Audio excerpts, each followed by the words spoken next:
میرے بھائیوں اور عزیزوں، السلام علیکم۔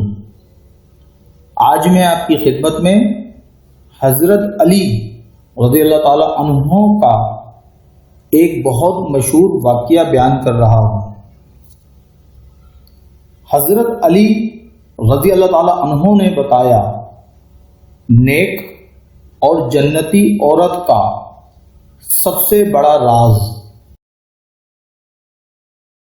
ایک شخص حضرت علی رضی اللہ تعالی عنہ کے پاس آ کر پوچھنے لگا، حضرت علی رضی اللہ تعالی عنہ، اس کائنات میں سب سے عظیم عورت کی صفت کیا ہے جس پر اللہ کے فرشتے بھی ناز کرتے ہوں؟ جیسے ہی یہ پوچھا گیا تو حضرت علی رضی اللہ تعالی عنہ نے کہا، میں نے اللہ کے رسول صلی اللہ علیہ وآلہ وسلم سے سنا ہے،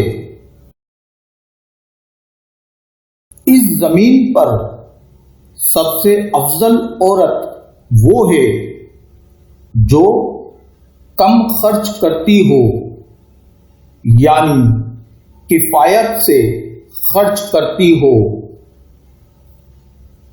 یاد رکھنا، جو عورت گھر کے اخراجات کم رکھتی ہے اور فضول خرچ کرنے سے گریز کرتی ہے، اللہ کے فرشتے اس کے قدموں کے نیچے اپنے پر بچھاتے ہیں۔ اللہ کا اس عورت سے وعدہ ہوتا ہے، روزہ محشر اس کو جنت کے عظیم سے عظیم انعامات عطا کیے جائیں گے۔ اے شخص، عورت کی یہ ایک صفت اس کے جنت میں جانے کے لیے کافی ہے کہ وہ فضول خرچ کرنے سے دوری اختیار کرے، اپنی اولاد کی پرورش اچھی کرے اور گھر کو جنت بنا دے۔